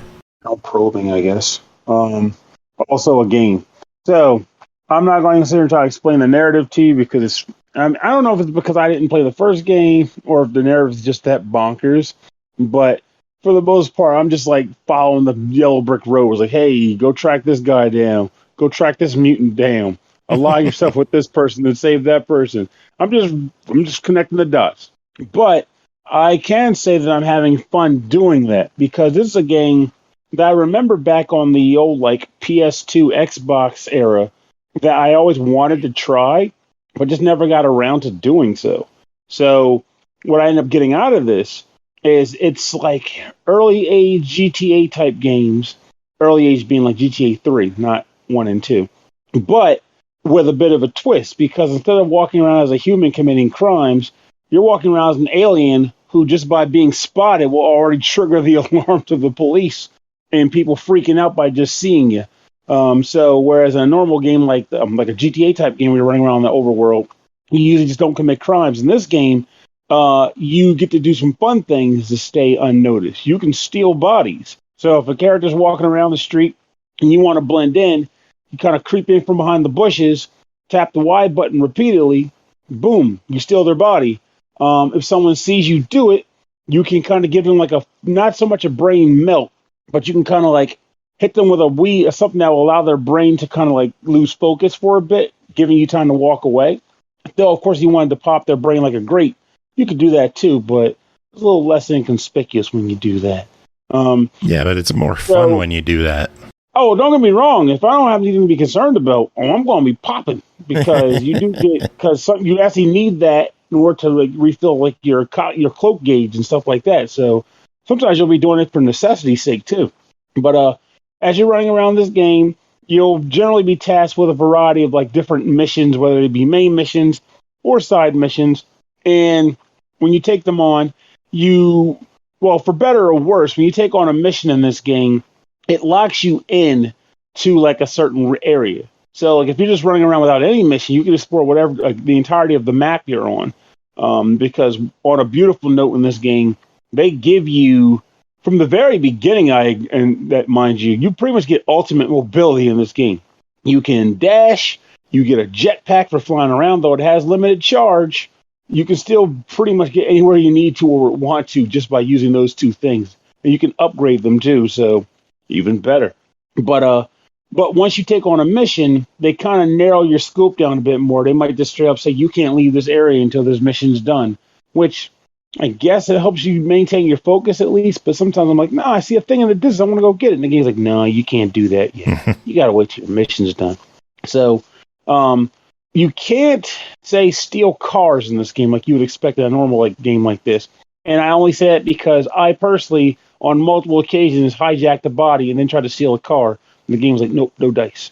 But eventually you can unlock saucer spawn or telepad ports, and you can call a flying saucer in to travel around pretty quickly on the map. of course, but thing is, before you get into the saucer, you are allowed to use that same pad to upgrade your character. So every time you complete a mission, you'll acquire, I guess, like these nanotypes. And for a certain number of them, you can upgrade your weapons, you can upgrade your suit sometimes, but mostly your weaponry and some of your armor elements. And that'll just give you better options or abilities with those things. In addition to that, which I actually kind of find to be pretty fun, you can use that saucer that I mentioned once you board it or whatever to actually abduct people. Not just destroy buildings, which you absolutely can do, but you can abduct people and then put them into a blender and get upgrades for your character too. The types of people you suck up matter, though, because for each recipe to upgrade your character further, it will require a specific combination of people, like 20 KGB agents, 20 hippies, and 10 police officers. Something like that. Nice. And you might find yourself thinking, that sounds annoying, and I got to collect all these people. It's really not. The game will straight up tell you, this is what you're looking for. And you sometimes pop up on the map, this is where they are if you decide to track it. And it's just a matter of just flying over them, running that suction beam, and just pulling everybody up. It ends up being pretty fun to do. The missions in this game as well, when you're not doing just killing time, looking for nanotypes and sucking people up to your saucer beam. The missions aren't what you've not seen before. They're pretty straightforward things like infiltrating bases, kill X number of people, follow this guy. But I kind of like the goofiness of it, because again, you're controlling an alien who's trying to take over the Earth, but he's fighting the KGB at the same time. Kind of a weird little vibe there. So it adds a little bit of an extra spin to the game, and it also doesn't hurt that the main character sounds a lot like Jack Nicholson. I'm guessing that's intentional. Yes. I love that for it. And it's funny too when you take over the body of a woman and then use that body to go talk to a person, and you still sound like Jack Nicholson. The character never just goes, "Why do you sound like that?" I think one time the guy did, but I wasn't sure if he was saying it because I was a woman or if he was just freaking out. But I still thought it was pretty funny. It's why? What? He's don't ask questions. Just give me some answers. But I gotta say, I've actually been having a lot of fun playing around with this game. The weaponry even is strange. Even though you eventually do get some guns that feel like just typical pew-pew guns, the majority of the weapons you get are all weird type guns, like electric chain guns and a weapon that's specifically meant to make things bounce around. But they all serve their own purpose, and I have been switching around them. You get the free love wave. I kind of like that too. Just make people dance and get high. It's nippy little things, and you just keep getting new guns as you go. Of course, obviously one of them is going to be the anal probe. Just get that out the way. But I just like goofing around with the game and exploring the world, hearing the dialogue when you read the people's minds and hear what they have to say. This is a quality game. And I will say the only issue I had a few weird glitches where a guy might get stuck in the terrain or something like that. There was one early mission where I was fight this guy, and he spawned multiple times when I was fighting him. And one of his spawns, he kind of spawned into the wall. I don't know how the hell that happened. But when I did the restart mission, it wasn't a big deal. I just blew him up again, because aside from when you're fighting the inevitable monster type characters, which I'm not going to tell you where they come from, just know there are monsters in the game too. The humans are almost like a joke, but as they should be if you're a freaking gun-toting alien running around. The humans shouldn't be much of anything. But so it wasn't much of an issue for me to just redo that mission, and I haven't had any issues with that since, but still worth pointing out. You said you played a little bit of it too. Did you mess with this too? I have not had any time with this. I picked it up. I bought it. I picked up the special bundle for $54.99 that has the costume packs, and that has comes with a multiplayer game as well.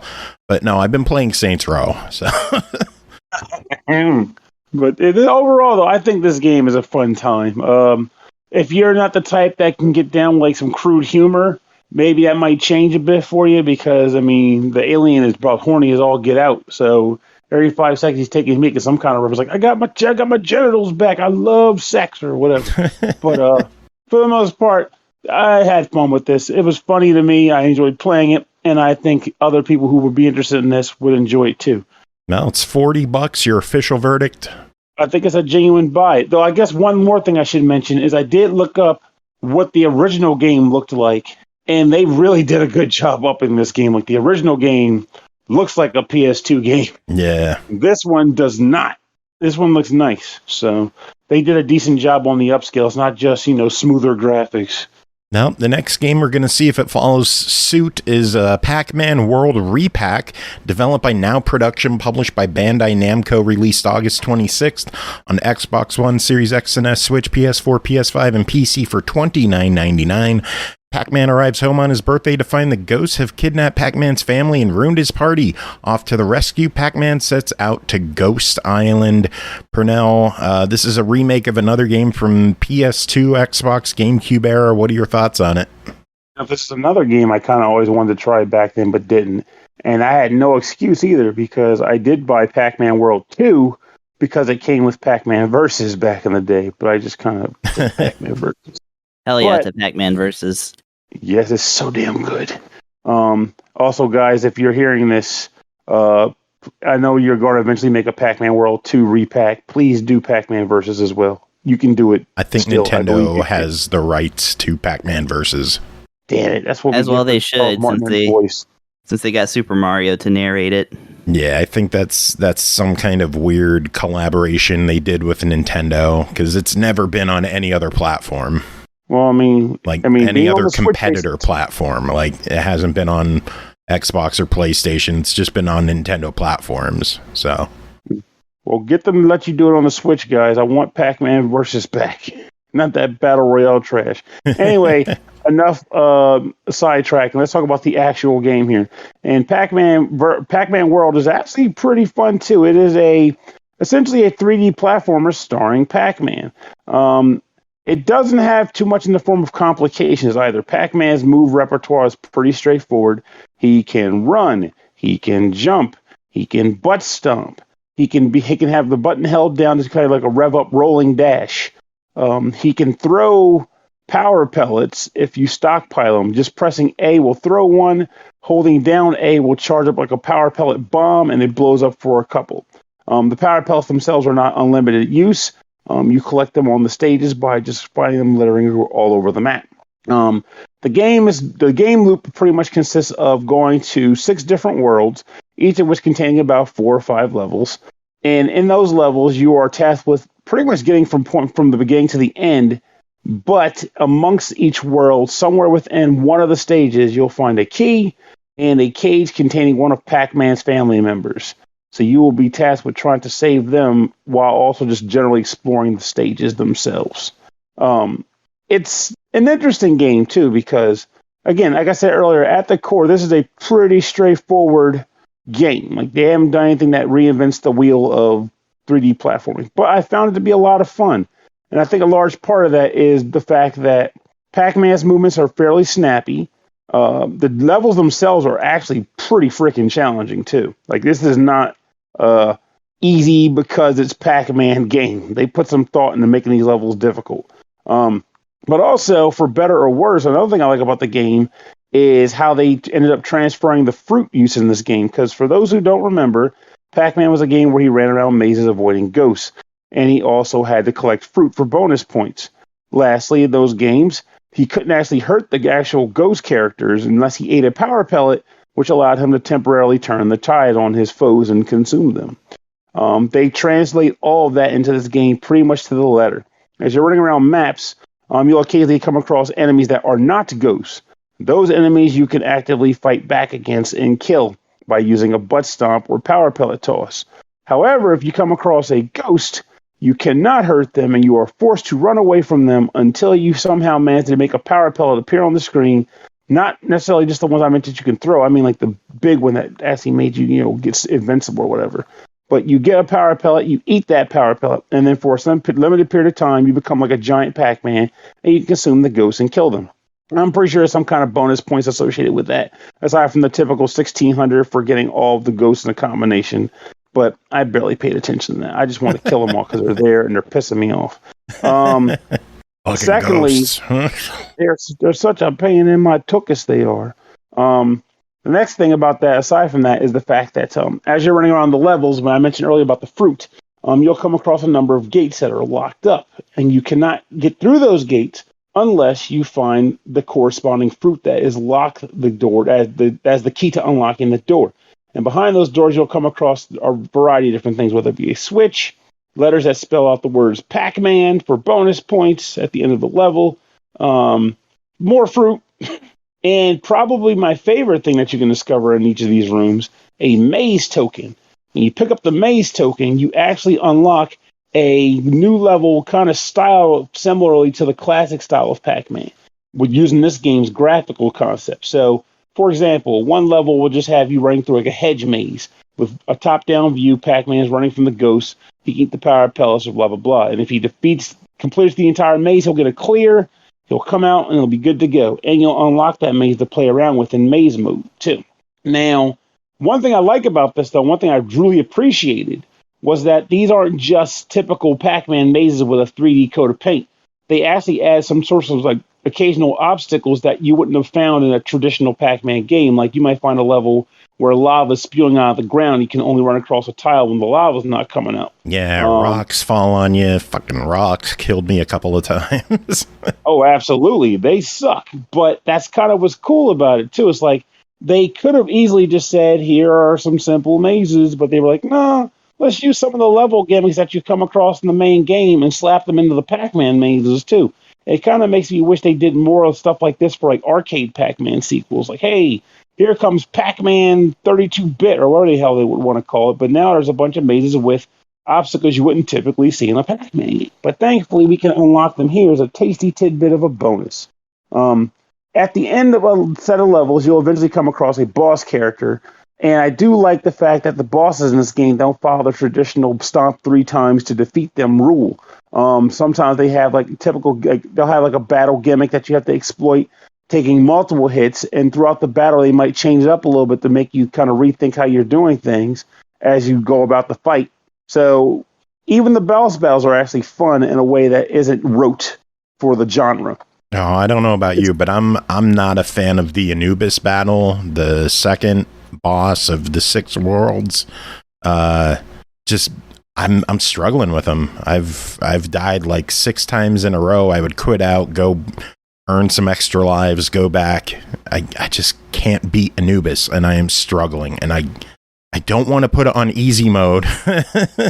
Don't do it. We'll consult on this later. I would like to try to help you beat this Anubis. It's the one where you have to hit the run on the 4 switches, and then his force field drops, and you got to roll into him to hit him 4 times. That son of a bitch. So it's basically just you're having trouble getting in before losing all your health and dying? Yeah, because by the time that final phase comes around, you're struggling with life, and there's not enough ways to earn it back, and those goddamn cyclones he throws at you. Oh, it makes you work for it. Yeah, you got to work for it. I got this odd feeling that it won't be as hard for me as that stupid mine, though. You remember the manic mine levels where it was like, hey, you're running in the dark sometimes, but what they didn't say is like, no, we actually meant dark. It is fucking dark in this room. And good luck seeing where you're going. It's got cool lighting effects, too, for, this being just like a remaster. The visual effects and the lighting, really good on this game. I agree. Like this is a legit product here. It's fun. It's snappy. Again, the moves, it's not a complicated game. So if people are like, I don't know if I can handle this game. I don't want to have to remember a bunch of moves. Well, Pac-Man's move list isn't all that. It's not a lot going on with him. The game, especially to win based off of understanding the level you're playing on and, taking advantage of the things that they offer to you while also being aware of the dangers in the level.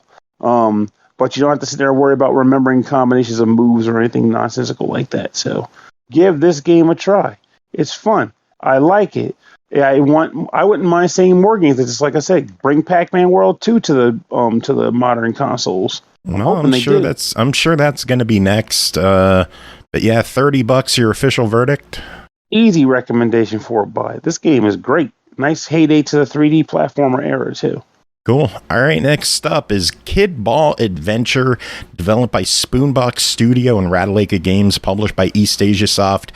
Released August 24th on Xbox One, Series X and S, Switch, PS4, and PS5 for $4.99. Enter a fantasy world of bouncing balls and magic castles in Kid Ball Adventure, a 2D precision platformer where risk is balanced with great reward. Take control of Kid Ball as he pursues those who captured his love through treacherous castle dungeons. Chris, what's going on in Kid Ball Adventure? Kid Ball Adventure. Well, I guess you play as the titular Kid Ball. Kid Ball is in love with a pink ball who apparently doesn't get a name. That's way to work backwards there, fellers. But yeah, so the intro to the game basically plays out, I'm gonna say almost note for note like Ghosts and Goblins. They're both, on a date, kind of like overlooking the local creepy castle, and then the bad guy swoops in, which is also a ball with like a knight helmet. That's the bad guy. Swoops in on a circular dragon, kidnaps unnamed pink ball, and then flies to the nearest castle. So your job is to bounce through the castle and try to rescue your beloved. Who knows what her name is? I don't even know if it's her. I just know it's pink. But yeah, Kid Ball is Kid Ball because he's got a backwards baseball cap on. So we've established the character there perfectly. No notes there. So the way the game plays out is that it is a challenge puzzle platformer. You versus Spikes. And the catch to this one is that Kid Ball is always bouncing. Kid Ball is a perpetually bouncing basketball-like character. So in getting through the levels, you have to time it with the arc of your jumps. That basically means, like if you're going to bounce over a spike, you got to make sure you bounce over the spike. But then you've got enemies that have, back and forth kind of motions as well. So you got to time it to avoid them. You also have little platforms, elevators and stuff that go up. The whole point of it is to collect a key, which then opens a door, and then you go through the door and then the next level. Apart from that, there's also jewels, crystals, something like that you can also collect. They look a little bit like rupees. And if you collect 10 of them, you get an extra life to add to your stock of 10 lives that you start every game with. It's very likely that you're going to need all 10 of these lives once you get a little bit further into the game because, death is very, very immediate, and also respawning is immediate. Such that you can actually probably end up dying 2 or 3 times if you're spawning right above a trap that you don't dodge like immediately. It's kind of one of those type of things. But like I said, with the jewels you get the extra lives, and every 5 levels there's a checkpoint. So if you lose all of your lives, you don't lose a lot of progress. If you lose all your lives, you just have to replay up to like 4 levels.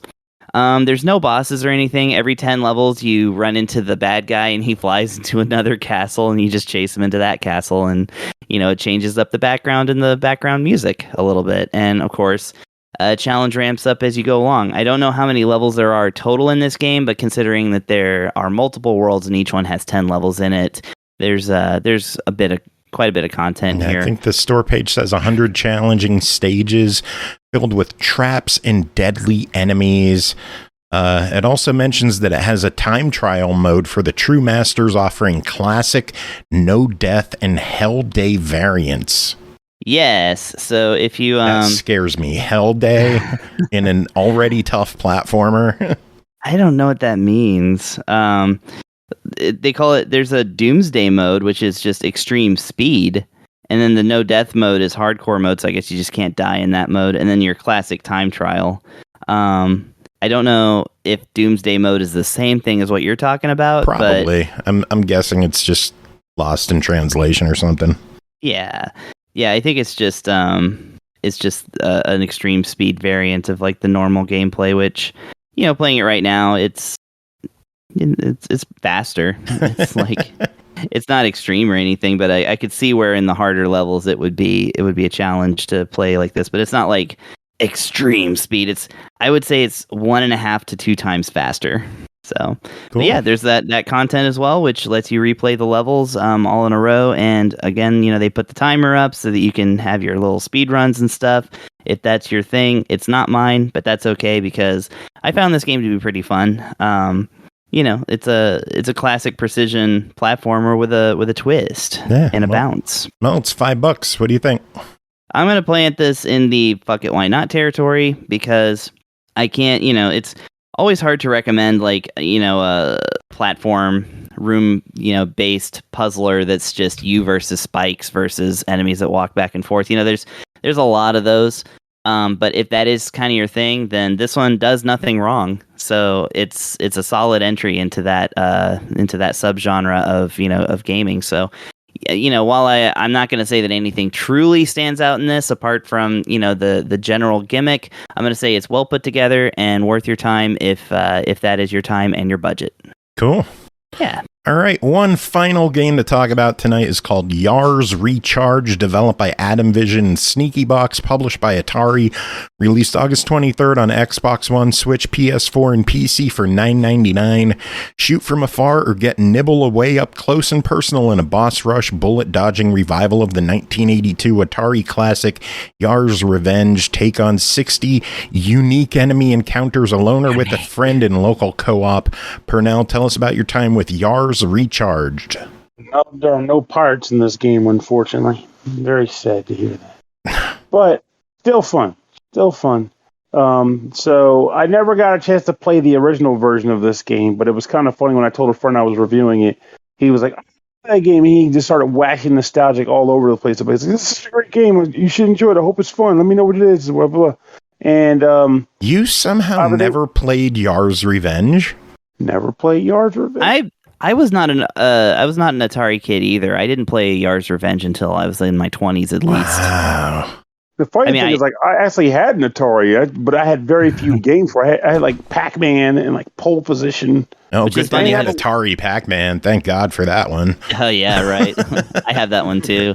Yeah, actually, Yars Revenge is one of the few Atari cartridges that I do have. You have it? Yeah, I do have it. But you did say you played it in your time. But you got to play it, but you said you played it. So Yeah, I have played it.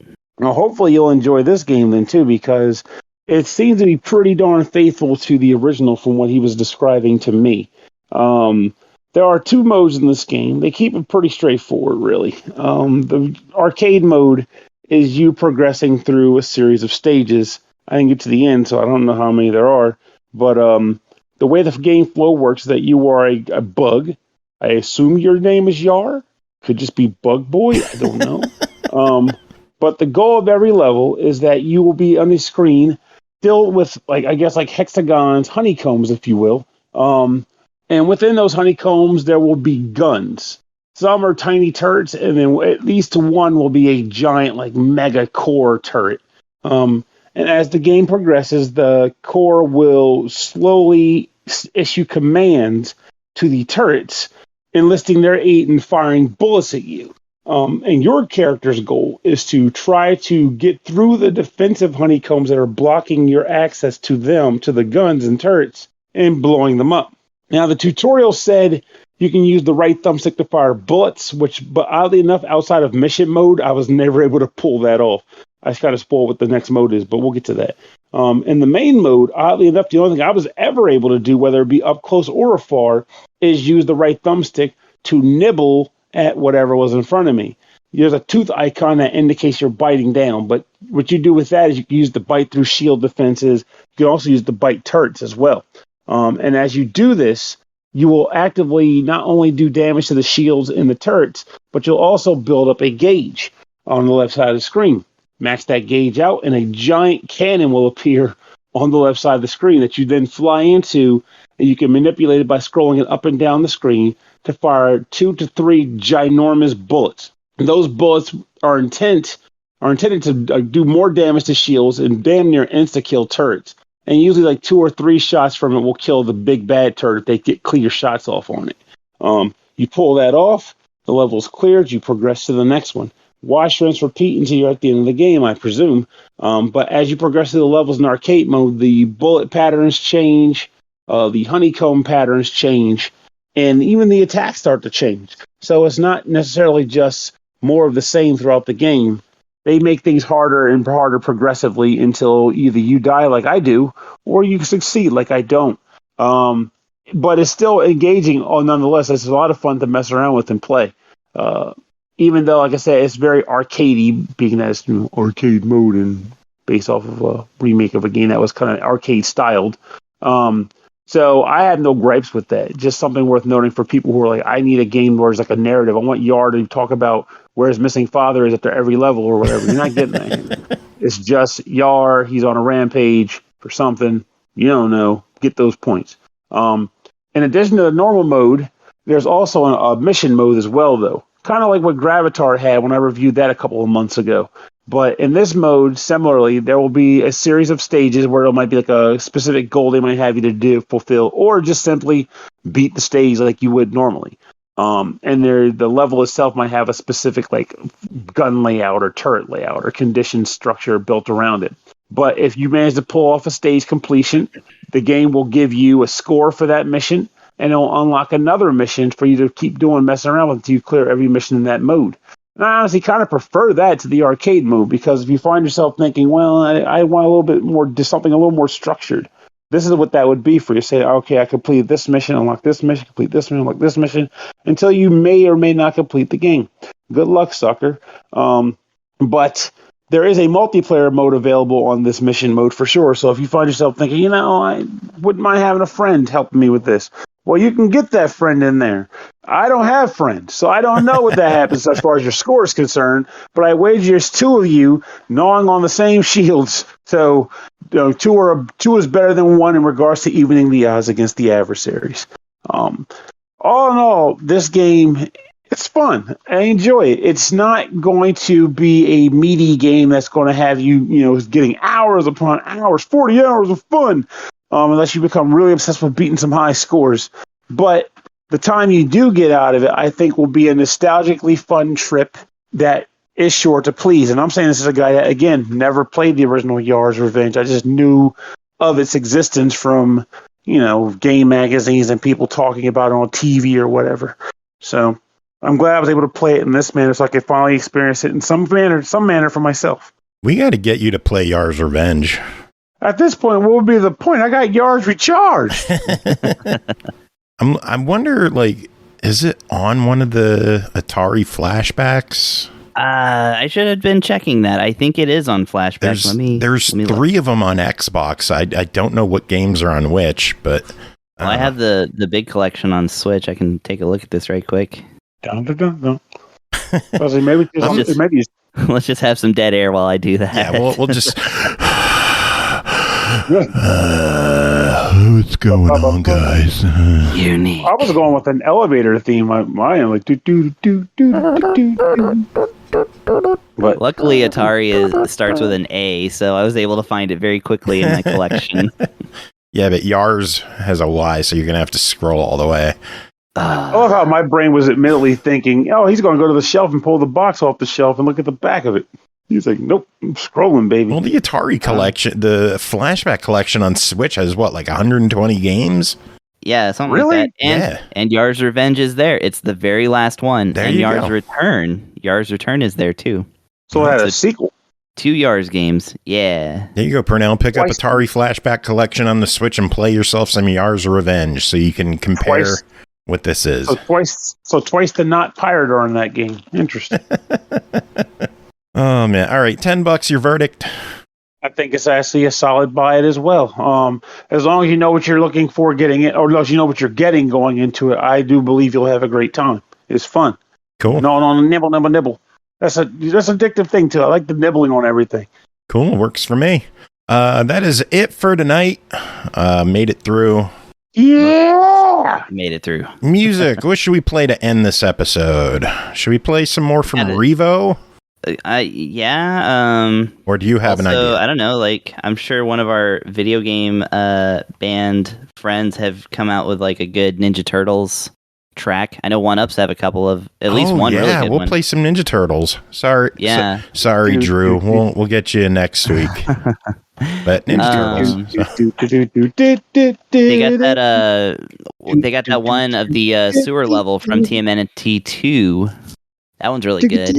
And then, God, how many people have done sewer surfing? There's a ton of sewer surfings out there. Too much sewer surfing, if you ask me. Where are the cops when you need them? Oh, Lord. Stop all this damn surfing. Damn kids and their surfings. Yeah, we are old. Well, we'll play some Ninja Turtles, and anyone have any final words to end the show? I mean, you can only end the show with Cowabunga. Cowabunga.